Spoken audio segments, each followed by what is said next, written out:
Damn, 7:30 on the dot. I'm proud of you, Miami. You guys, I'm very proud of everybody here. That Miami time. 7:30 on the dot. Y'all listen to him when he said not Miami time. Yeah, right? So I want to say thank you to everybody for coming out. I'm Derick G. That's Abel Sanchez from Miami Stadium. I want to let everybody know by no means am I a professional. Am I an expert in any of this? This is just stuff I really love, stuff I'm really passionate about. And I'm just grateful that Allison and Kev, Museum of Graffiti, Art of Hip Hop, Private Gallery, and Monster Energy allowed us to do this. Abel also is very passionate about what he does. That's why he's here with me. And yesterday was his birthday. So let's wish him happy birthday. Thank you. Another lap. Thank you. My birthday's on Friday. Yeah, he's coming up, man. Yes, sir. To you. Scorpio gang. Any Scorpios here? And only the ones behind the table? Oh, my dog right here. Yeah. You want to come sit with us on this side? Yeah. So basically today, this is not a panel. This is literally just us kind of like wanting to connect with you guys and kind of just talk about cool. He says old Miami shit. I say cool Miami shit. Yeah. And it's a little bit of both. You know, this space here is very important for people like me that are creatives. You don't, like I always said, you don't have to be a rapper to be in hip hop. You don't have to be a basketball player to, be in the basketball business. You just kind of find your niche. I'm a photographer by trade. Those of you that know me or know my career, know I've worked with, I was with Young Money, Cash Money for 5 years. I was with LeBron for 2 years. I've worked with Beats by Dre and Nike for the past 10 years as a photographer. Fun fact, I don't smoke or drink. I've been straight edge my whole life. This is what I spend my money on. So not everything here is mine, so you know. Some of this stuff is a couple friends of mine and other collectors that we have. Nostalgia MIA, they're in the building. I don't know where y'all at. Somewhere in here. There you go. Aaliyah, this is all her collection. Another friend of mine's, Edwin, he brought some stuff out as well. And basically it's just they're friends of mine. They're also collectors as well. And they find the same stuff interesting that I find interesting. So it's gonna be I want you guys to engage. I want you guys to ask questions. I want you guys to be curious. So like, why is this brown t-shirt so important? Or at least to me. It might just be a t-shirt to everybody else. But I mean, we'll get the ball. I don't know if you wanna have any opening remarks. Man, I'm just happy to be here. I'm honored, to be asked to be here and chop it up with Derick and you guys. So hopefully we can just shine a light on some history and culture. All right, cool. So how many of you guys are here born and raised in Miami? All right, where's everyone else from? New York? Vancouver. All right, cool. There you go. Hey. You wanted to flex, you waited till the end. All right, cool. Well, thank you for coming out, man. And I obviously, if you guys are here, it's because you guys potentially care about this stuff or you're curious or interested about this stuff. For me, I'm gonna start off like this. Like, what's the most iconic New York thing you guys can think of? Like, what's the most New York thing that comes to mind? There you go, Yankee hat, right? Yeah. So the equivalent to that for me is this. If you know this, and mind you, it has to have this S. If it doesn't have this S, it's not legit. The starter from the 80s, that Hurricanes jacket has screamed all over the world about, who we are, what we are. Who knows why the Miami Hurricanes are called the Hurricanes? Who knows this story? Who knows when the Hurricanes, let's see, I see Jay looking, I see Jay sticking his head out there. There's UM alumni back there. So the University of Miami started in 1925, and they got hit by a huge hurricane in 1926, and that's why they became the Miami Hurricanes. So next year, they're actually turning 100 years old. Yeah, man. So that's kind of just a cool little add-on, has nothing to do with hip hop, but nonetheless, obviously what Luke did in the 80s, wearing this jacket, whether it was frowned upon or not, it's part of our history, it's part of what we do, and this jacket led to all those other things you see there and whatnot. So that's kind of like where I stand with this jacket. This jacket to me is the equivalent of what Jay-Z in the New York Fitted is. This is what this jacket is to me. Seeing JT Money wear it, seeing 2 Live wear it, Luke, everybody. Yeah. That's just it. When the first time I met JT Money, he came over to 305 Fest and he saw the jacket. I still have mine in my closet. So it just goes to show you what that is, What's up, Zach? You're late. I know a lot of you guys. I'm gonna call you guys out if you guys act up. So that's the fun thing about this. You guys missed the free t-shirts, bro. So there you go. That's Allison talking, the owner of this place, so you guys know. Everybody here is family. Like, we all care about this shit, so, like, we're here talking. I'm just gonna point and talk about something. You guys want to ask me anything? Like, feel free. Like, I just don't want to sit here and talk for 2 hours, because that's weird. But, question. Do you guys know what this is? Everybody can read it, right? So what does it say at the bottom? When do you think that was the last time you heard that on the radio? So fun fact, that's somebody, that was kind of like a click thing that Khaled used to shout out on the radio all the time. And after 9/11, you never heard it on the radio again. Yeah. Because literally it was one of those things like Big Dog, Pitbull, all those things, all those ad-libs you would hear him say on the radio. Arab Attack was one of them. And then 9/11 happened and you never heard that again. Here, let's have some fun here. Oop, my bad, Lex, I messed up your camera. Who's this guy? DJ Laz. I have this in my convertible, and people be like, yo, what's up with that sus dude in your car? But if y'all know, this is some real Miami shit. Fun fact, this is actually his Par 96 jacket in the case, and he actually lent it to us for today's expo. So he's one of the people that allowed us to borrow his stuff to kind of tell these stories and kind of just, have, embrace this kind of stuff. And, I mean, like I said, Power 96, that was like, if you guys were born and raised, Power 96 was a big part of like the hip hop era. Obviously 99 Jams was always there and did what they did. But for me personally, Power 96 was like my radio station. That's what I would listen to, from freestyle to even some like, even before reggaeton, they would play like some Spanish music, but like the kind of stuff that we would grow up here in Miami. So Power 96 has a very special place, and I've had the honor to kind of work with them on certain things. And if you guys see on the table, there's a bunch of license plates on here. These are actually all the license plates, or some of them that used to be on other power vehicles. So if you remember growing up here, they would be like, hey, we're at the Wendy's on 49th Street in Hialeah, pull up for free tickets. These were the actual license plates that were on all these things. The guy bought them off of OfferUp. Some guy had them on sale. I don't know who he was. I don't know how he got them, but I ended up with them. So it's like, they ended up in a good place. Let's see, who here is 80s babies? Who's here 70s babies? All right, so y'all are like, raise your hand, bro. 72, So, dog. These things, before y'all leave, y'all make sure y'all come and look at them. I'm not gonna let y'all see them now, and you have to be 18 over to see these. These are from Luke Records. Oh, man, yeah. So make sure, you can't take a picture of them. Let me catch you taking a picture of what's inside of there. But you guys can see them because this is definitely worth looking at and just kind of understanding what marketing in Miami was in that era. Promotional items, that's exactly. This is my friend Bernie from high school, everybody. About stuff. Good. I said, I could start with how I met this man. Oh, your mic's not on, bro. There we go. We good? There Okay. you go. I could start, I always say I know I'm doing it right when he hit me up. You know what I mean? And you never realize how many eyes you have on you and who's watching. And so I've gotten to know Derick over the years, and we share that passion for history and culture. Like 2 years. Yeah, right? Like, seriously. But I've been following him way before that. Does photography, does vintage. So he's like, yo, let's put a show together and bring some stuff out of the archives. I said, why not? See, this guy's... Oh, well, I do the local Miami Stadium page, Instagram. So it's where history and culture collide. And That sounds like a commercial. yeah, right? I do a collection, Miami Stadium collection of shirts. I'm wearing one of them. So There's a couple the old people Orange wearing them Bowl, out here. couple people wearing the Kimbo. Some people twinning. Yeah, right?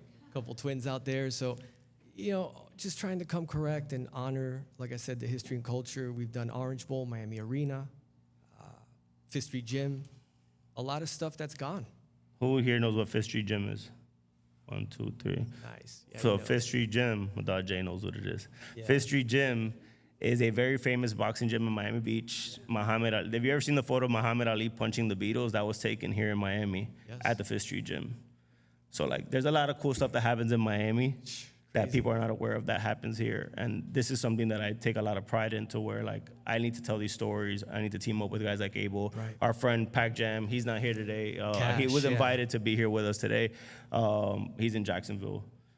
Doing something, I don't know. But he couldn't make it today, and I wanted him to be here as well because he represents this as much as we do. There's other couple people in the city that kind of do what we do. And I think it's very important, a lot of us are first generation, and being first generation, we're caught up with wherever our families are from, whether it be Bulgaria or Cuba or wherever. So I think it's very important for us being first generation to kind of like own our culture. We are the leaders, we are the pioneers of our culture here in Miami. This 305 culture is a real thing, and you really don't realize it because you're so close to it. But once you start traveling and you start seeing how different the rest of the country is or the rest of the world is, you realize how different we are and how unique we are and how special we are. We have our own style, we have our own slang, we have our own dialect, our own style of cars, our own style of music. And our music makes noise, believe it or not. You know what I mean? So there's so much inspiration that comes out of Miami. And I mean, think about how many people move, how many people you know from Miami, or how many groups from Miami go to different cities to do their thing. None. Everybody comes here. Everybody wants Miami as a backdrop. Everybody wants to live in Miami. Everybody wants to enjoy Miami for what it is. So to me, it's very, very important to kind of represent and kind of storytell and make sure that our culture doesn't get lost, especially how things are now. Everyone's moving down here. You know, no, my bad to all of you guys that are transplants, but we got to make sure that, you know, we stand out and, you know, we scream as loud as we can and let people know that this is our home and that we do have a culture and we do have something we want to protect and preserve. And like people like Abel and myself and all our other friends that do this, and, you know, it's very, very important to us. Yeah, so much of it is disappearing. Yeah. Why is it so important to you to like hold on to these T-shirts and pieces of ephemera from, you know, Miami's history, like from within the culture of like hip hop? Like why do you think holding these things became important to you, or is it important to you? Because then if not, someone else is going to get them and sell them for more money. Like you don't sell them. I know. So What's the importance of hanging on to these and preserving them? to me, they're important. I honestly don't have like a real answer for it. I just have a feeling that, you know, I think they're going to be embraced. They get harder and harder to find every day. And it's probably the best answer I can give you. I have no real reason. Yeah. Like, I like them. They make me feel happy when I see them. And I like pulling stuff out and having conversations about it. And all I can say, it feels good. Like, it makes me feel good. It just is a genuine feeling that I get. It's the same as art. Yeah, How many people frame shirts? I got people that buy 2 of each of my shirts, and they tell me they're gonna frame one in their game room or whatever, which to me blows my mind. So, because it's artwork. And he So, has a shirt that says Perico en Puteria. I do. That means coke and whores It means in Spanish. Cocaine and sluts, as I like to say. But it's historically accurate, because if you grew up in Miami, Biscayne Boulevard back in the day was no joke. And it was, once you got past the Checkers on 14th, good luck to you. So, you know, I always try to keep it historically accurate and keep it real. And for me, it's like being an archaeologist, man. I just hope to pass this on. I'm amazed how many young kids buy my shit. That's when I know I'm doing it right. When the 20-year-old DJ comes up to me like, yo, your shirts are hard. I'm like, how old are you, man? Like, you be my son. That's crazy. So that's, to me, it's just passing it forward. Yeah. I just like old T-shirts, Allison. Yeah. Why'd you buy a $300 T-shirt, Allison? Not the one you're wearing. But yeah, I mean, like I said, we can kind of go down the line and kind of just talk about different things. All right, everybody here knows about hip hop, and who watches MTV Cribs, or who watched MTV Cribs when it used to be all over? What was in every rapper's game room, movie theater room, on their TV? What was always on what was the one thing that? Scarface. Where'd that come from? Miami. It's about a Cuban, even though it was played by an Italian, but it was by a Cuban. But it just goes to show you the influence even from back then. Yeah. You know, everybody wanted to be this dude that wasn't good for the community. I'm not condoning anything he did. They ran the production out. But yeah, it was one of those things where, Remember? like, and fun Yeah. fact, yeah. So I don't know if you guys Yeah. know this. Only about 10% of that movie was actually shot in Miami. Because they had to leave because all the Cubans were already getting bad reps from like just like the government, and nobody wanted them here. And they were basically saying this movie's gonna give us a worse name, so they basically like ran them off, and they had to go to LA and finish filming the movie in LA. Yeah. Because they didn't want no more bad press on Cubans. But yeah, and then, you know, that's Miami inspiring hip hop since back then. So you got to be mindful of that stuff. You know, the guys from New York, you guys know how you guys are. You guys rep really, really strong. You guys rep the boroughs. You guys talk about, you know, certain streets that are very important. To me, like, who was here for Andrew, Hurricane Andrew? Wow. That sucked, right? Yes. You know what I mean? Amazing. But then you have, that was 92. We just celebrated 30 years of Andrew. And then if you guys know, there's a skate brand out here called Andrew. And they did it because they're all guys from Miami that went through it and just understand what it means to us. But if you don't know about Hurricane Andrew, you would just think it's just a name that they picked. But that's just the importance of what culture is and understanding Miami history and embracing, you know, what it is. All right, if you were here in the 90s, y'all know about the leather hat, Chico hat. All I'm missing is the tank top. I already got the socks and sandals on the table. Y'all can see it, but this is just part of the uniform out here in Miami. Like, I can show you a bunch of photos of me as a kid wearing that. This is the, Baja Beach Club. Who went to Bajas? Oh my God. You already know. Everybody laughs I went to Bajas because they know what that debauchery Shit was was. crazy. So that was before smartphones and camera phones. Thank God. Yeah. Yes. I don't want to remember that bucket. No, bro. But I'll let you guys do your homework. Look up Baja Beach Club in the 90s in Fort Lauderdale or Coconut Grove, whichever you prefer to go to. Port of Miami, everybody knows Ross's first album was Port of Miami. That's where you have the busiest port. I don't think it's the biggest, but I think it's the busiest port in the world. Yeah. I think it is. And, you know, obviously Ross referred to it, you know, as he hustles and does what he does. But it's very important to kind of like, even him, someone that's from here and represent. Fun fact, he was born in Mississippi, raised here. Yeah. So, you know, and it's important to him to represent Miami and put Miami in his back. And you see what he's doing. It's worth $150 million. Came from nothing. He's a corrections officer. Kind of crazy. He'll never live that down. I know, they don't forget. The internet doesn't forget anything, right? Yeah. Shoe Gallery. Who's been in Shoe Gallery? Oh. Shoe Gallery is a family here. I know Shoe Gallery is family for a lot of people here. This hat represents them. This is something they did a long time ago. Lex, what do you think they did this? Early 2000s? So this hat's almost like 20 years old. So for you guys that know Shoe Gallery is our undefeated. Shoe Gallery is our flight club. Shoe Gallery is our supreme. Yeah, if you're from Miami, Shoe Gallery is what it is. You've heard it on a bunch of records. Pitt repped them very, very hard on a couple records. Danny and his whole family, they're a family-owned business that's been in business for over 40 years in Miami. Yeah, third generation. Third man. generation. It's Yeah, crazy. grandfather, Yeah. father, and now grandson. My grandson. And grandson's a really good friend of a lot of people here in this room. And he- they are. Yeah, he supports, man. Like I always say, that goes back to I know I'm doing it right when my shirts are in Shoe Gallery. Like for me, that's an honor, man. That's And a it flex in happened. Miami. Yeah, I was wearing it. He's like, "Where'd you get that?" I said, "I made this. We need to talk." So, and 2 years later, we're still doing it. So, yeah, total honor to be in there. He's a good guy. Who knows about what just happened with Luke recently? I wanted to just say something about Shoe Gallery. Shoe Gallery is so important in Miami that during the looting, people were standing outside with guns, So no one can mess with the shop. They got there too late because they didn't get looted. Yeah. But after the fact, no one was able to even come near there. People really respect Shoe Gallery that much. And those people actually like really care about the community, and they're always trying to like figure out how to make things happen. Yeah, they give back. They give yeah. back, which is nice. Let's talk about the Orange Bowl. Off the top of your head, how many performances do you remember off the Orange Bowl? Man, crazy concerts. I mean, obviously football and canes and fins, but concerts, everything from Prince all the way up to Metallica. A lot of Michael shows Jackson there. performed there too, Michael no? Jackson, Madonna. yeah, Madonna, Pink Floyd. A lot of different artists, a lot of different acts there. So that little piece of orange plastic right there at the end of the table, that's actually a seat from the Orange Bowl. A lot of people put their butt there. That's kind of crazy. People put their butt there and then wear this. Right? But yeah, the Orange Bowl is obviously it's not there anymore. It's where the Marlins ballpark is, Lone Depot Park, I think it's called. Yeah. And if you go on the east side of the building, you actually see some of the original Miami Orange Bowl letters kind of sticking out of the ground. I don't know what they were Oh, thinking yeah, they when got they the did old that. murals, too. Yeah. The murals that used to hang on the West End is on Yeah. the first base parking garage. They did like a little tribute, so you can go there and check it out. That was the heart soul, man, of Miami. You know? I saw somebody die there. I didn't want to go dark, but super dark. I'm sorry. Yeah. It was a monster truck rally. Some guy was doing a stunt on his guy was motorcycle, and the on a guy fell back, motorcycle. snapped his neck, and he died in front of everybody, and the show was over. That was my memory of the Orange Bowl. Yeah, that was. Yeah. Sorry, guys. I would say he Who was likes Trick Daddy?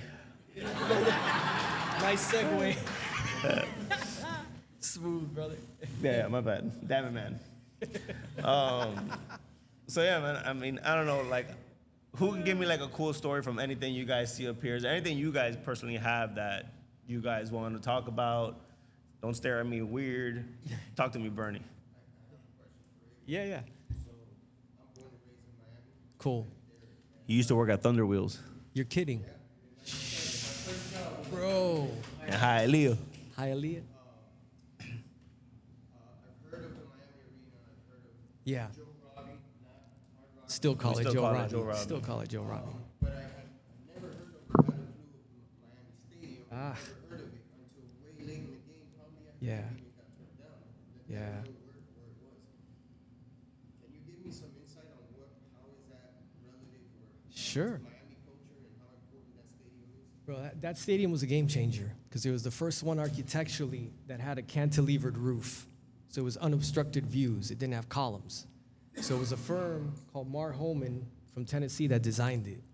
So it was a gem. They opened it in 1949 in the most Miami way with money that was stolen, well, we like to say funneled from Cuba. So, and I know the grandson of the guy who built it, Alemán. He's a Columbus grad like me.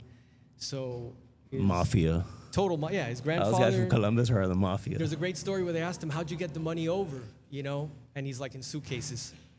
He's literally, this guy came over with millions, started buying property. He owned El Farito. He literally owned the lighthouse where the Cape Florida is. He owned that.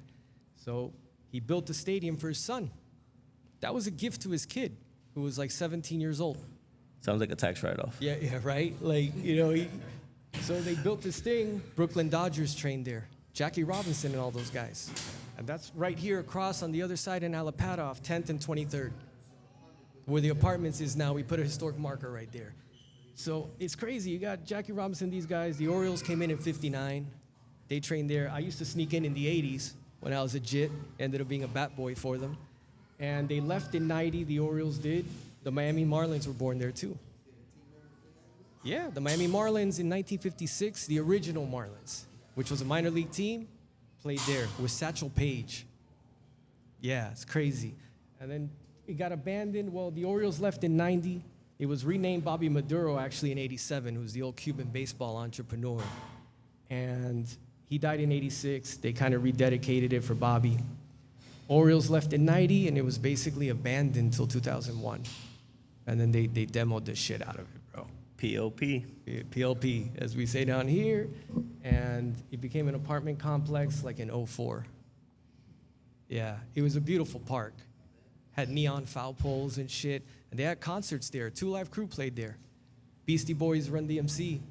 The Who played like shit ton of concerts at that little gem in Alapata. Yeah.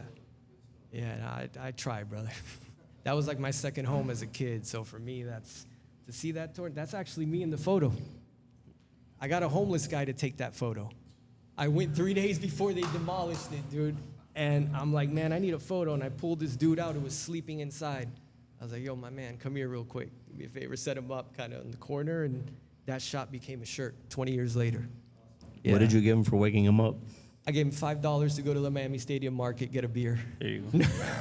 So, yeah. Did you ever give him a T-shirt? No, I always wonder what happened to that guy. Never saw him again. I only saw him that one time. It's Jeff Bezos now. Did you? I wish.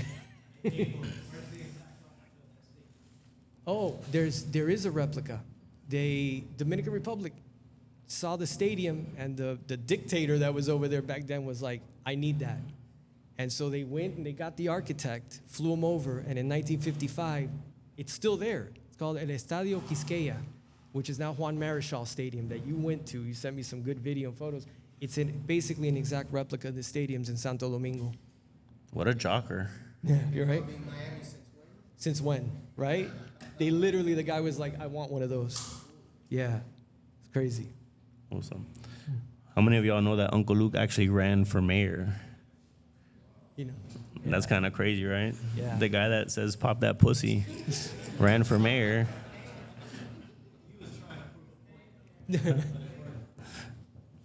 It's still a cool T-shirt. Well, they just got the rights back, right? He to just got the music. rights back from Little Joe, to my understanding. Yeah. That's what he was talking about. So that's kind of crazy. So copyright law, I think, is 35 years. Yeah. after 35 years, years the fighting for original his music. creators get their rights back. So y'all make sure y'all play his music. Even Yeah. when you go to sleep, just put it on repeat and put it on mute. Let that man get his money back, man. Do that for my videos too. All right, what else we got here? Y'all want me to pass around those little pervy viewing things? Oh, the He's got that Goombay. Goombay. What you know about Goombay? Who knows what Goombay is? Raise your hands. Who's been to Goombay? The Allison. All right. Goombay, for those that don't know, is a Caribbean festival that used to happen in the Grove. I hear they're trying. It just sucks now. Right? Yeah, it's not what it was. Because camera phones messed Changes everything up. everything. Because if this Changes is everything. Goombay, if you took a photo of Goombay and told AI, yo, make it into a cartoon, this is what AI would do, because that shit used to get reckless. And I was really young when this was going on. It was 94. I was in fourth grade. It was. Yeah, it's Miami Freaknik. That's what it was. But it's not the Freaknik, it's the Goombay. It's Goombay. So yeah, another AI generated image if you were to ever go to Goombay. Goombay was just recklessness. You can't even find like video footage of it. No. Just like that's how reckless that was. Right. You find Freaknik stuff, but we were smarter down here. We Yeah, don't film yeah, yeah. anything. How saying goes, what happened in Miami didn't happen. Right. Here, let's do that. Good job. Appreciate that, Lex. There you go. Keep them coming. Boom. Nice. All right. I gotta sit down because then y'all can't hear me, or the cameras can't hear me. So this is a brand new, never worn, dead stock Luke sweater. I remember seeing this inside the booklets. I don't remember what years. It has to be like late 80s. It was pretty dope. And this one's censored because the other ones say more. It says unauthorized duplications will get you messed up by the ghetto style DJs. The non-censored one says will get you fucked up by the ghetto style DJs, which is a little bit more Miami. But nonetheless, this was, like I said, Luke was ahead of his time with a lot of these things, because even prior, like even if you look at DJ Ross One's book, thank you. And you see like all the old merch, even from New York, because obviously New York was ahead of us with a lot of stuff. Like all the Luke stuff was up there with it, because there was nobody else doing it. And Luke was actually bringing all these hip hop acts down here. Luke brought everyone, Biggie down here. I don't know if you ever brought Pac down here. I don't remember. That's a good question. I wasn't there. I don't remember like in the sense of like I was there, but Well, he brought two livers from the West Coast. yeah, Two Levers from the West The Coast. A lot of core people don't know Two Live that. Crew, a lot of people don't know is from the West Coast. And Luke booked them at the Pac Jam. That's how they linked up. Yeah. Yeah, and then Mr. Mix is from where? Oh man. Well, I think He's from- originally from up in Ohio. Yeah, he's from the Midwest. Yeah, because he was down here about a year ago. They still come down. Yeah. David Hobbs, Mr. Mix, was the DJ. He's literally the backbone of Two Live Crew. He was Yeah. the music and everything, and it was his group. But he's like, Luke was kind of a hype man. He's like, yo, this guy's good. Like, let's put him out front. And that's how it became Two Live Crew. But fun fact, even though they seemed like they're from Miami, they weren't. They weren't.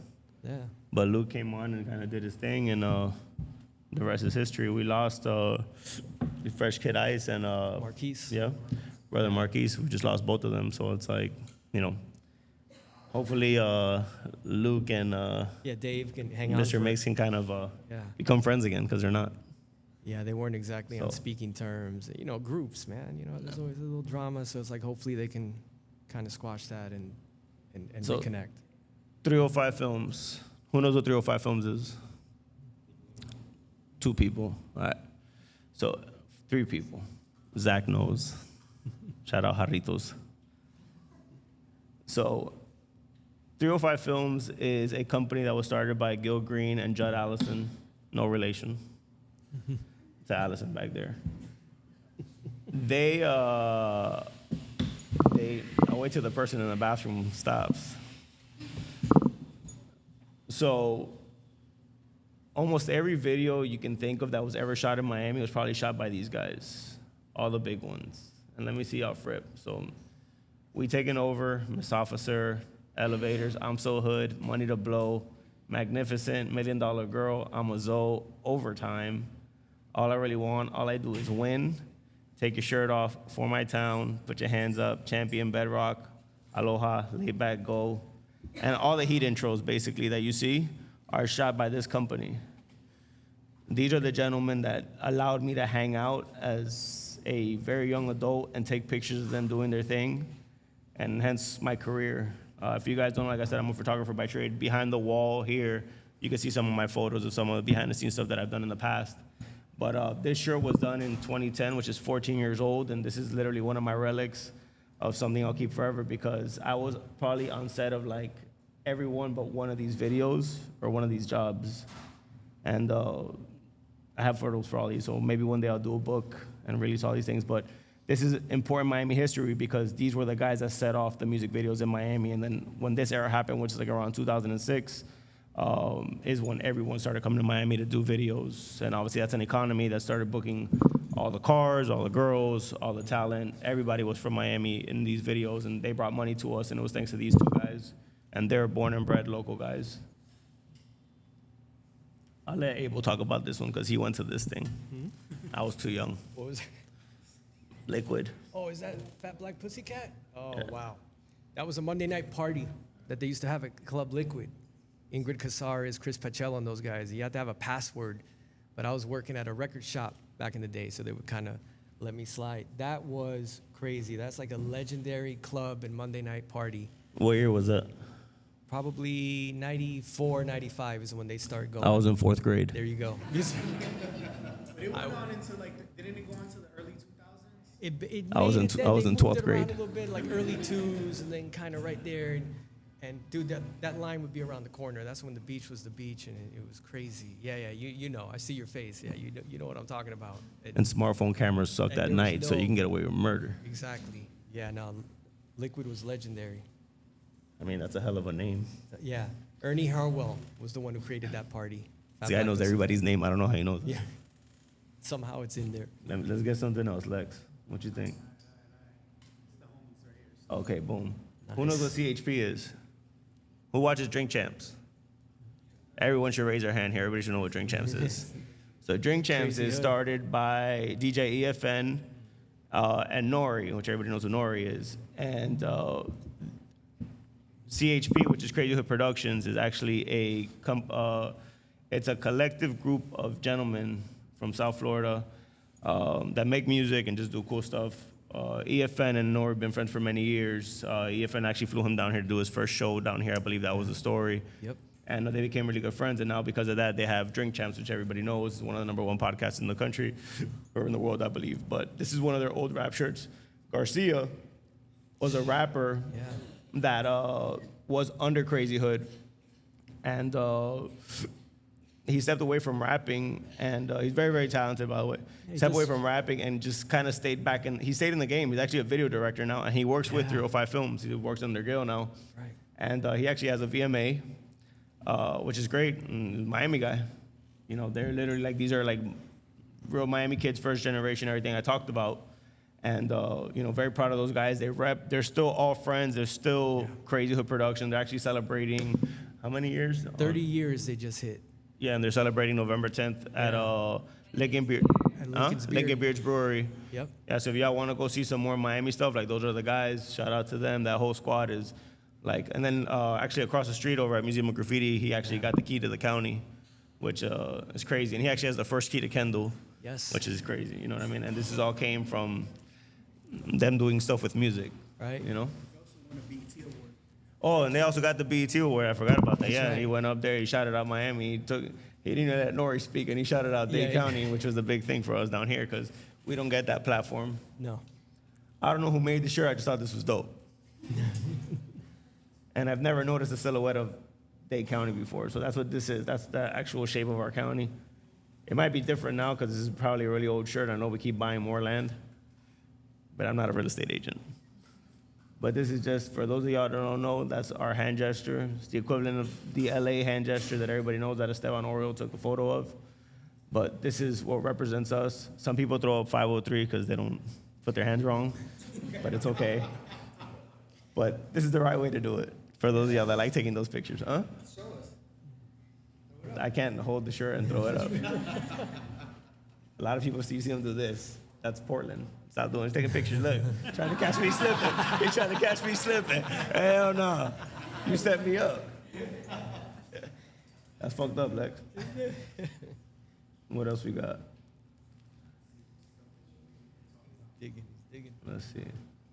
I have a lot more stuff too. I just picked like mostly hip hop stuff. I'll let Abel talk about this one because he was probably there too. Oh man, So what's this, Abel? that's the Orange Bowl jacket. It's like their committee jacket, right? So the Orange Bowl game during, see, like even he's surprised. Yeah. The Orange Bowl game was a different game that happened at the Orange Bowl, but it could be any teams. It's not just Miami teams. It's literally whatever team it was in college. I'm not a sports guy at all, so Yeah, correct it's me a if I'm New wrong. Year's Eve game is how it started. It actually started in Alapata at Moore Park. The Orange Bowl game was born there, known as the Palm Festival, and then it moved over to where the Orange Bowl ended up being built. So if you saw somebody with those jackets, don't ask me where I got it, bro. Relax. How'd you get Nah. that? People get tired of stuff. That's what I'm saying. This is the sad part. This is a very important piece. Yeah. Either someone passed away and their kid threw it out, or somebody just didn't want it because it was taking up space, or someone's wife was bitching about it or something. Get it out of my house. And it ended up somewhere, and then somebody got it, and then they knew I liked it, so they offered it to me, and I got it. I've never seen one of those in person like that, vintage. Like, that's crazy. And he's a 70s baby. Yeah, and I'm a 70s baby, so that's, Nah. right? It's got some stains, but that's about it. But yeah, like these jackets, you would only see like the people like in the real crews wearing them, and Yeah. like if you had that jacket on, you were somebody in that committee, like you were making real decisions. And unfortunately, we don't have the Orange Bowl as big of a deal as it used to be, Yeah. with the floats and everything. And fun fact, if you guys ever know where Riverset Studios at, it's this old bunker hangar thing by the Miami River. That's where they used to store all the parade floats. It's actually a photo studio and an event space now. Really dope. But that's where they used to keep all the floats all year round. Yeah. But yeah, this is cool.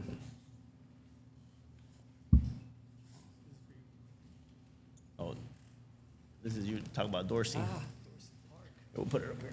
There. That's actually right up the street. And it has some, I mean, you talk about Negro League history, black baseball history at Dorsey. So I'd never seen a shirt on it. So I said, man, let's create something dope. So I like 70s blaxploitation films, man. I like those old Shaft and old school kind of, So I thought a movie poster would be cool, like as a concept. So we did it kind of like that. The Miami Ethiopian Clowns was a team, and they used to wear like war paint and shit and go out there and they do like a little bit of a show before the game, and then they go out there and they were good. They toured the country barnstorming, what they used to call barnstorming baseball. And that started here at Dorsey. Those guys ended up becoming the Indianapolis Clowns of the Negro Leagues, which were famous back in 1944. But they started as the Miami Giants down here in Overtown. So we got this rich baseball history in Overtown that a lot of people don't know. We did that documentary early this year called Never Drop the Ball, which you could see for free on YouTube, WLRN, PBS. And we had like Josh Gibson and Oscar Charleston, like real like legendary Negro League players come down. So I said, let's do a shirt.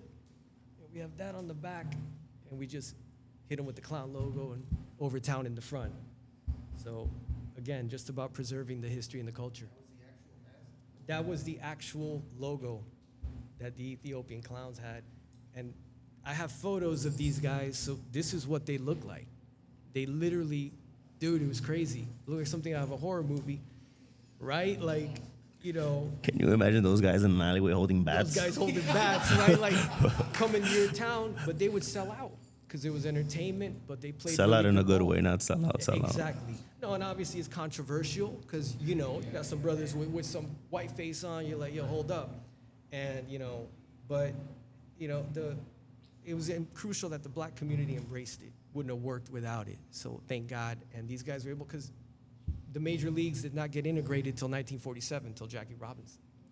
So what are you going to do? Got to make money. You got to eat. Pack into a bus, tour the country, and put on a show and play some good ball. And they did it like that for years. Yeah, that's crazy, man. I love this shirt. Like, for me, it's just, my illustrator's amazing, so. Shout them out. Yeah, Jerry Morris, actually of Cushy Gigs, in Allapattah. Everything we do is made in Allapattah, so it's local. And they're part of the MSG cartel, the old Miami Street Graffiti. Call it, yeah, MSG. So it's all those guys are MSG. So, anonymous text messages from the crowd. They want to know if Tupac showed up to this or not. No, that ended up being canceled. There's a Miami Arena poster where Pac was supposed to play a show, and that ended up, I wish. Yeah. That's the old Rockville production posters, which are really dope. Used to see those back in the 90s. They're really clean. 95. Yeah. I was in 5th grade. No. As far as I know, there's photos of them together hanging out. So Luke and Pac. They never had issues. It was Yeah, I don't Luke and think Dre they that did. had issues. Yeah, Luke, Dre, it and was Snoop Luke and had Dre. issues. Pac rocked with them. Yeah. The original of that poster just sold for $2,700 at Wow. Sotheby's, like a year ago. Plus buyers. That person's an asshole because I can never afford one now. Who knows what this is? Say his name loud and proud. Rest in peace. What does he do? He knocks people's eyes out of their socket. Yeah. That's actually the first fight. We did this tribute. I was trying to do this shirt for a year to his son, because, you always want to get that blessing. And finally, Baby Slice, as we call him, was like, let's do it. And we put it together with what was the first fight that he went viral for that when he knocked that dude's eye, like literally, yeah. Remember, that's where he got his name, Slice. And that's in Perrine. So we took the street sign and turned it into a necklace instead of the fist. A chain. Yeah. Men wear chains. Yes. So, yeah, came out nice. Rest in peace. He was like 42 when he passed away. It's already been like That was 8 a scary years. dude, bro. Yeah. Super nice. Very scary. Yeah, very nice guy, but yeah, he was big guy. Who's seen him in person? I saw him in Vegas. You saw him in person? This was his first fight on when he started was professional. Oh yeah, UFC. Yeah. Yeah, he went to UFC from the backyards to UFC. It's like the equivalent of like a rapper making it from the block. Yeah, it's crazy. So I actually got to meet him in Vegas. He was at a booth at it's a trade show called Magic, and I forgot what I was wearing. I was wearing some Miami shit, and he peeped it, and he showed love. It was super, super nice. He was happy to see it, but like, if you know, like, you don't really run into people from Miami anywhere else. It's really weird. But it was cool to like run into him out there, and he's just super embraced. He was with somebody else. He was another big dude, and then there was another dude that I don't remember who they were. If I see photos, I know who they were, but they were starting to catch beef, so I left. I didn't want to be in the middle of that. Pass me another one, Lex. Let's keep going.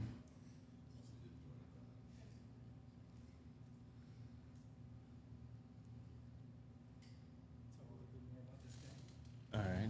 This is that little Chico. That little Chico Christian Armando Perez. Let's put these over there, Lex, for me, please. Thank you. So I don't know much about this shirt, but I got it from him.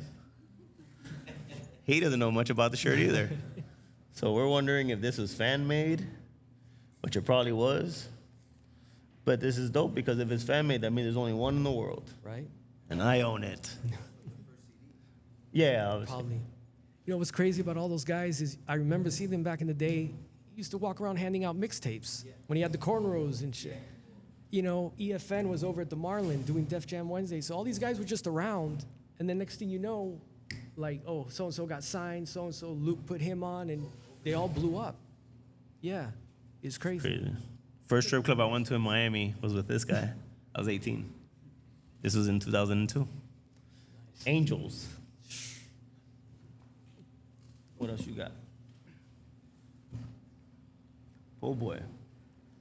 Who knows about Po' Boy Records? Another one. Po' Boy. They're strong. Well, they're still Po' Boy, but they have Strong Arm Entertainment now too. Right. So Finger Licking. Has there ever been a Finger Licking restaurant? So the same clique that owns are the guys from Po' Boy.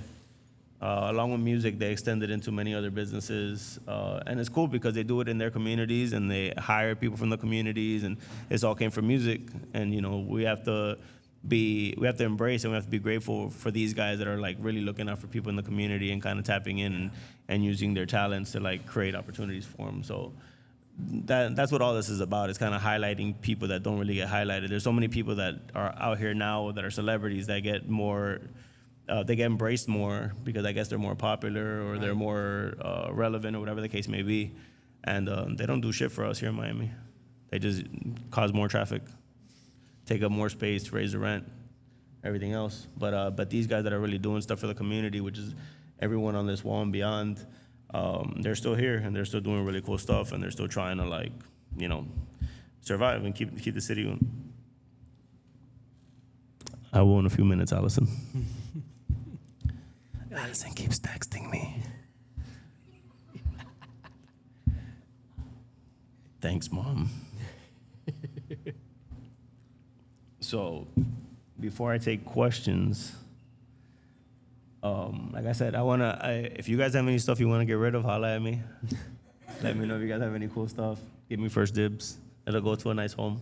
Right. I do plan on doing more of these, and there's a lot of cool stuff that I have, and Abel's seen some of it, and some of the people in this room have actually been Archives is in the crazy. archive. Crazy. And we decided the stuff today just because we are in the art of hip hop space. But the goal with this stuff is to build awareness, to tell our story, to make sure people don't forget, and then the generations after us remember like where we came from. A lot of us are first generation. A lot of us come from parents that were born in different countries, and it doesn't matter whether you're black, brown, white, or whatever color you are. These are literally stories of like first generation people coming here trying to figure it out, and their parents leaving everything behind where they came from to kind of give their kids a better opportunity. So these are some of the people that actually did something with that opportunity. I'm proof of it. I'm born and raised here, have no cousins, no family members, nothing to get me through that gate. I busted my ass. I worked very, very hard, and I've seen 6 out of 7 continents around the world. I've worked with some of the biggest brands, and I'm just a kid from Miami, and now I'm here talking to you guys. So this is very important to me to like be very prideful about where I'm from, and kind of helping tell these stories. Because some of these guys kind of gave up already, and they don't want to tell their story because they think people don't care. But people do care, and I think you guys care. That's why you're here today on a Saturday night, Yeah. But yeah, I want to keep telling these stories. I want to keep teaming up with people. And if you got cool stuff and you got cool stories to tell, like, don't hesitate to reach out. Most of y'all can find me on social. Y'all found this place, so y'all can have access to me. And the goal is to just keep doing this more and more with Abel, with Pac Jam. Yeah. And with anybody else that wants to continue to tell these stories and help keep our culture alive, because everyone who founded Florida were a bunch of slave owners, and we're not gonna represent them. We're not gonna salute them. I'm grateful for them to build trains to get us down here, but they're not the sauce. They're not what Miami is today. They're not the ones that made it and gave it its style and the attitude. And like how we say, we're not from Florida. We're from Miami, and Right. Big difference. It's very, very Big important to difference. us. And I push very, very hard, and a couple people here will tell you that. Like, I'm very prideful of being from here and putting people from the crib on. So, like, I just want to continue doing that. So, and I don't know everything. So, like, that's what I'm saying. Like, if y'all don't hesitate, I'm going to take a few questions, and then we'll get to hang out till about 9 o'clock. So if y'all got anything y'all want to talk about, feel free to walk over and talk to me and just kind of let me know what it is. But if y'all got any questions, I'll take them. For me or Abel. Chilling. Well, I'll touch upon what he said. And I say you can fake a lot of things in life, but you can't fake passion. And this man's very passionate. And we share that bond. And so I always say, I only want to work with people that are like that are genuine. That's why I'm honored to be here today and the people who run this space. A lot of the folks that come down here and build, they don't care about the history. They don't matter. It's all about bottom line. So it's like, at least there's Derick, Pac Jam. We try our best to at least preserve that so we could pass it on as best we can,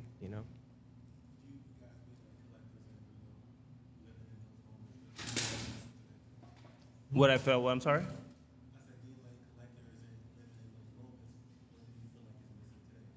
Oh, don't get me started.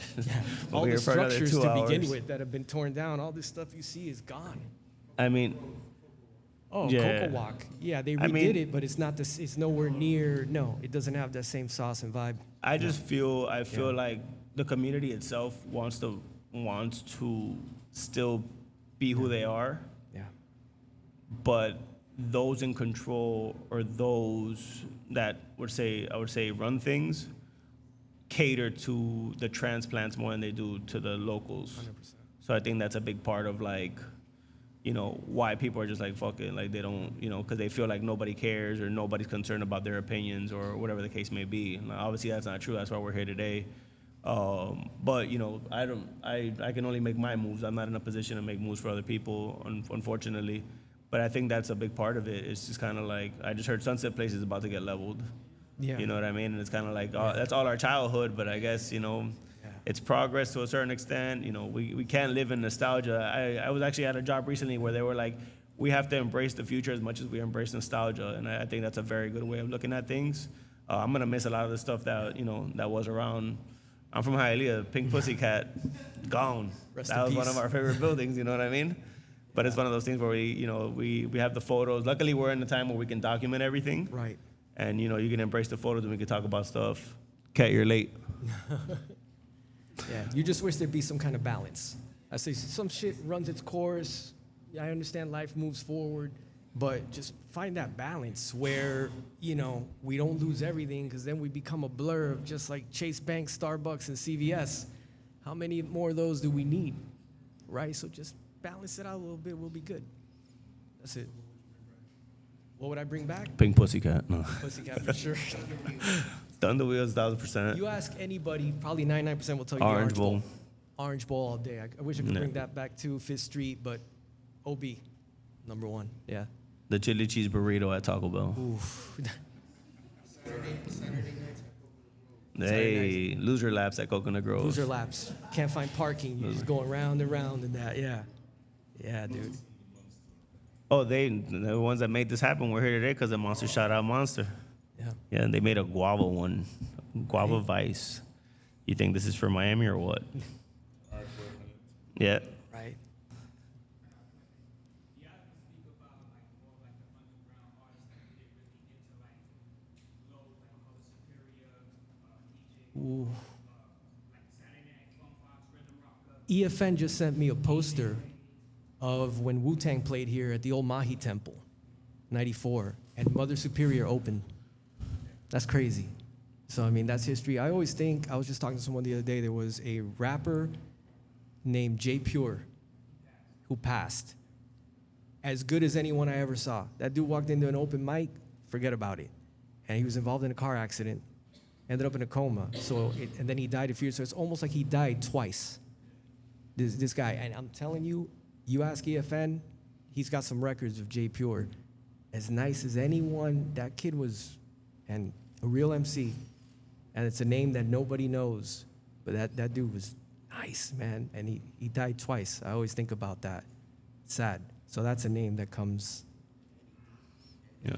Yeah. So Mother Superior, fun fact, I just learned about her about a year ago through EFN. I had no idea. As Miami as I am, and Right? as you see how much like I had no idea who she was. I didn't know nothing about her, and EFN actually. That's right. That's amazing. Yeah.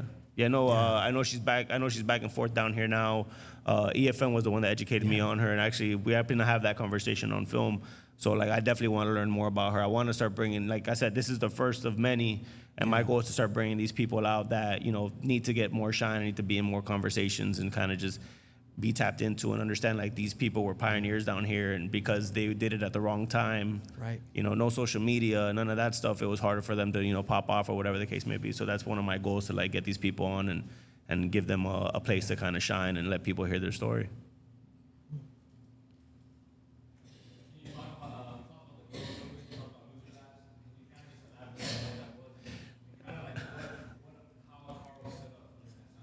So loser laps are what people would call people without cars, haters. If you had a nice car, you would go do loser laps at the Grove, according to them. But that was the game back then. If you didn't have social media, you would go and holler at chicks and drive around, Grand Ave and go do laps literally for hours. You would sit in traffic.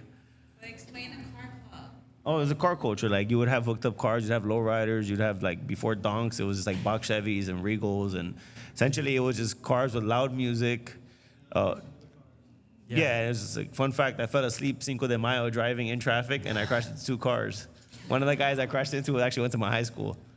And they were drunk, and he didn't realize that we were in the same high school. It But was I got the ticket because I hit him. It's crazy because the foot traffic in there, and then you had like the old rickshaw drivers, these guys that would take you on the rickshaw. So it's like they're playing Frogger for their life, man, because you got rickshaw drivers and people and cars packed in there. And The rickshaw is basically like you sit 2 people on, and they would run. They almost look like Olympians running around, like, yeah, and they would jump into, spin around and stuff like that. And This is run when Miami was analog. This is before Yeah. digital. Yes. Like, Miami used to be really fun before smartphones and social media, and you used to kind of go out and have to play outside. And a lot of y'all, Key Biscayne used to be able to post up on Key Biscayne till Yeah. 4 in the morning and kind of just hang out on the sand. You used to be able to park your car on the sand, and then they did that, and they made it to the POS it is now. yeah.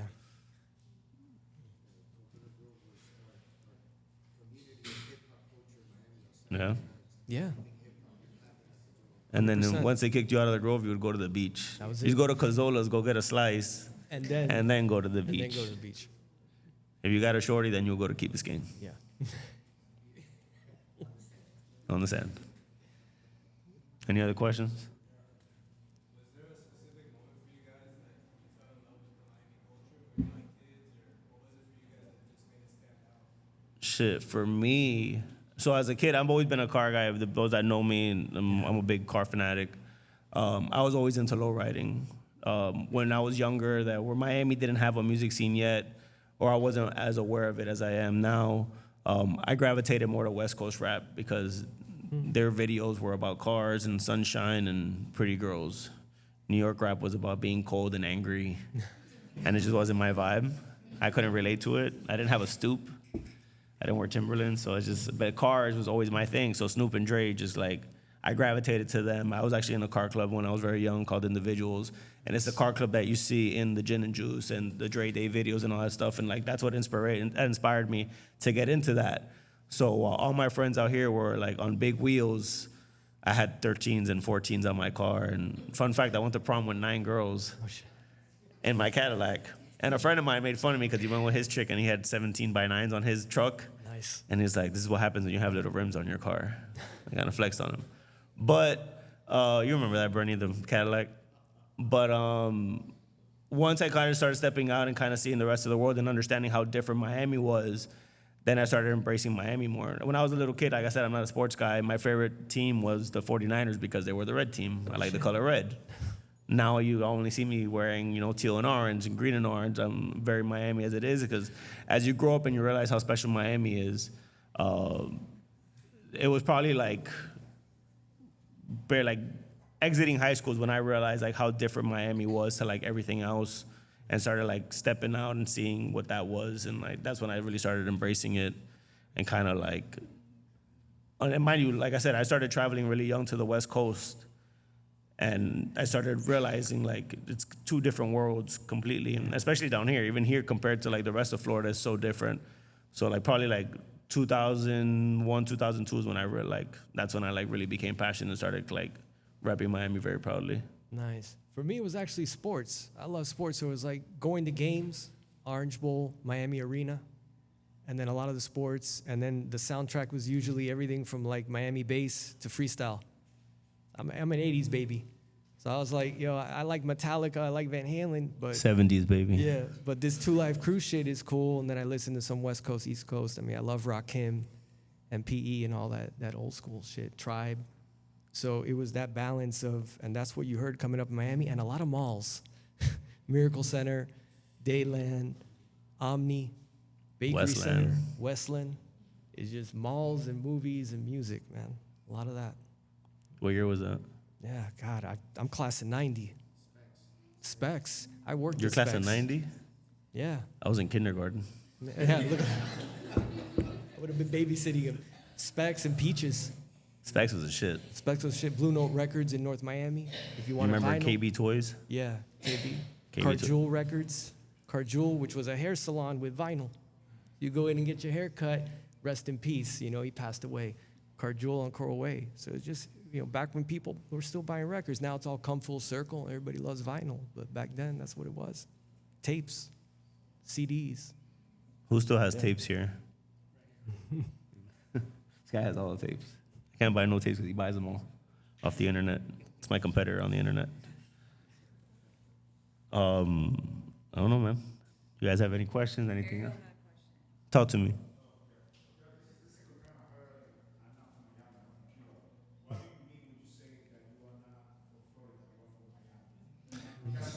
Yeah. Because Florida is completely different. If you drive an hour north of here, Yeah, so it's not us. It's No. no one in this room. Yeah. right. Yeah. Well, that's a good way of looking at You're it. Miami. And ventanitas, especially. A lot of people I know that move, that's one of the things they miss is ventanitas. But yeah, If we're- you go north of West Palm, yeah, very different. different world. Completely. The rest of the state is just, I call that Florida. FLAWDA. It's not, and that's, you get up there and it's not Miami, it's Miami. It's, you see it, you feel it. It's, yeah, we're just here at the tip. We should give out visas to come in Yeah, here. right.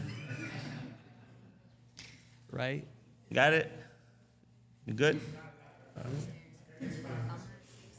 Cool.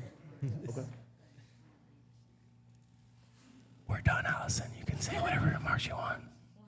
You can say whatever remarks you want. I just wanted to thank you guys for agreeing to do this. We do community programming here and use the space for this purpose. And so by a show of hands, I just wanted to know who's never been here before. Wow. Wow.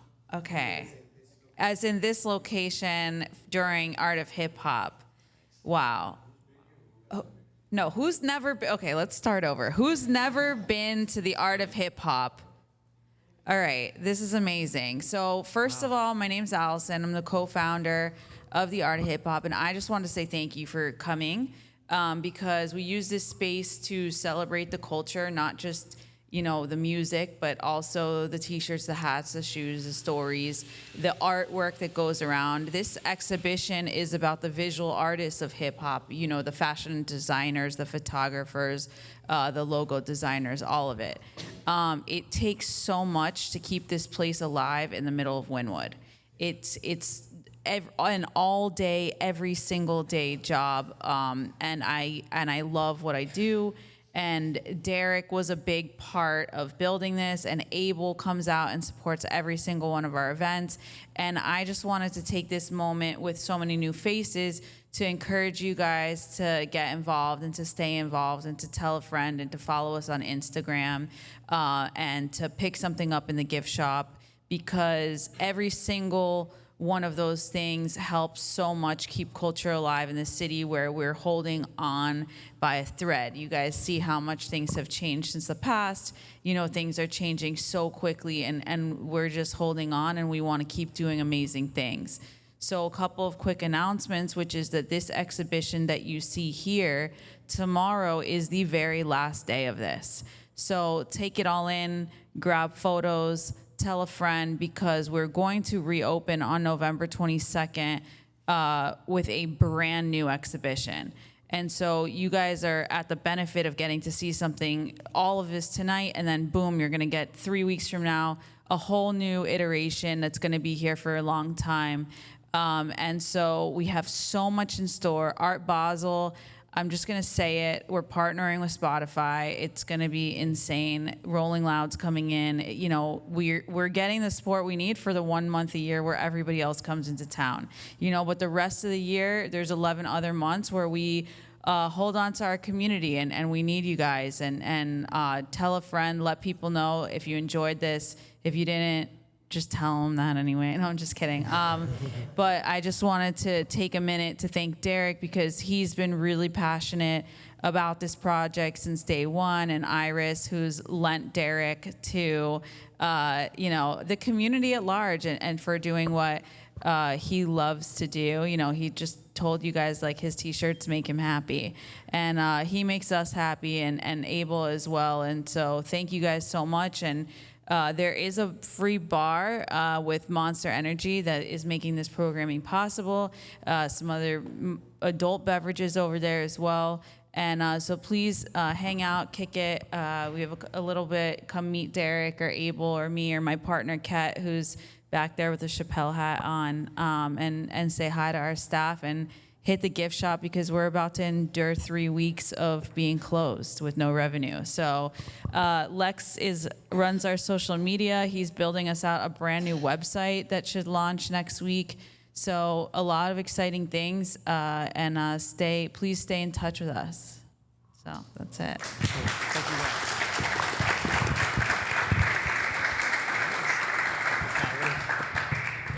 Oh, you got anything else you want to say? I'm good, man. I appreciate all y'all for coming out. To get even 10 people to leave the crib these days, everybody's streaming and Amazoning and everything. So it's good to see some faces, man. You can't Amazon me. All right.